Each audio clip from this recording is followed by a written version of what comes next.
Old Jamie.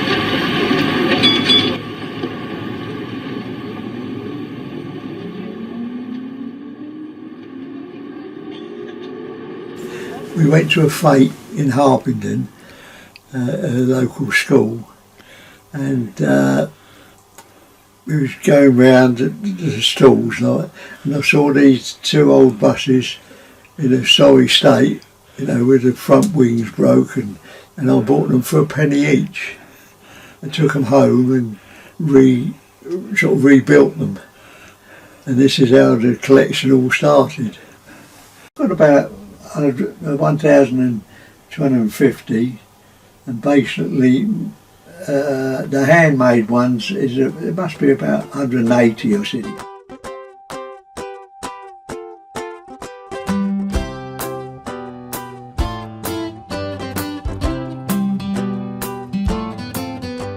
Some are card kits, and then I gradually modified the card kits into balsa wood and paper. I went on to plans, all the little headlights out and windows. I used to black the windows and then cut those out and stick them on, and this is how it's gradually evolved, different methods of building them.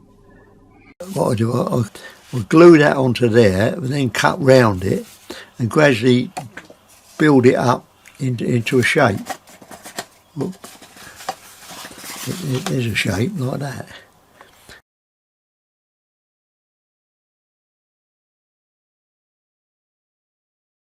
These are the sort of plans which I use. I get them from a chap in Ipswich. These are all taken off the plan. I just colour the windows in dark, and the lining is just ordinary paper. I draw a line and then I just cut it into it, so I've got an imaginary chrome line that goes along to give the impression of lining on a coach and everything. But all the other little parts are all cut off, and I make the little lights and everything, and I'm able to get hold of these little brilliants to use as headlights, which actually I think finishes off the model. But when people pick them up, they expect to be a die-cast model, but they're so light, you know, they don't last an ounce or 2 ounces, not even 2 ounces.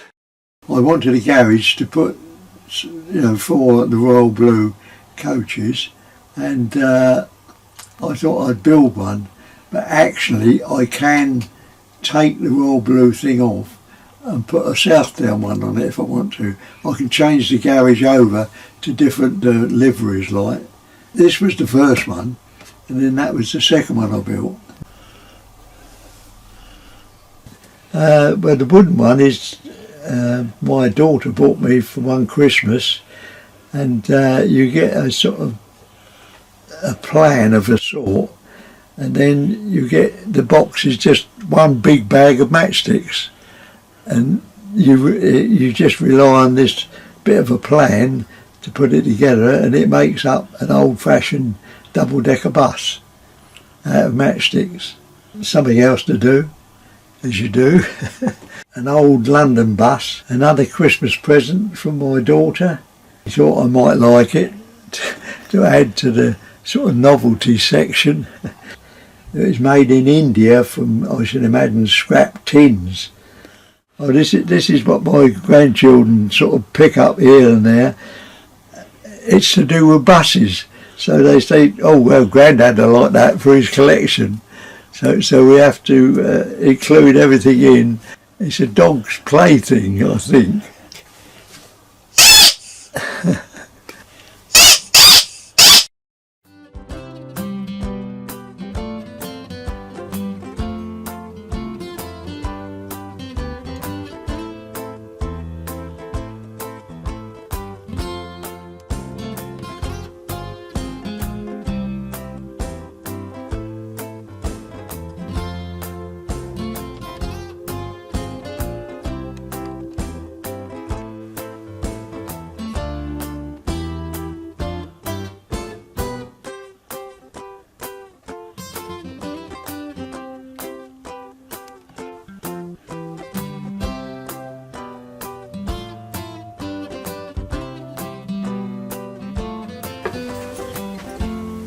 Here we are, up and off.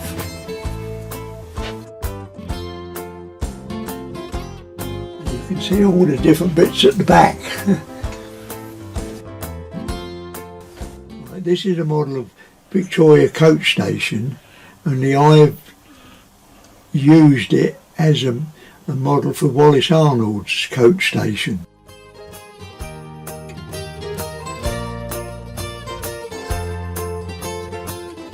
This is a model of a Green Line coach which was operated in the London area, and actually I purchased it on St Albans Market many years ago, and I thought, I'm just trying to think how much I gave for it. I think I only gave about 8 shillings for it, and I've never seen another one.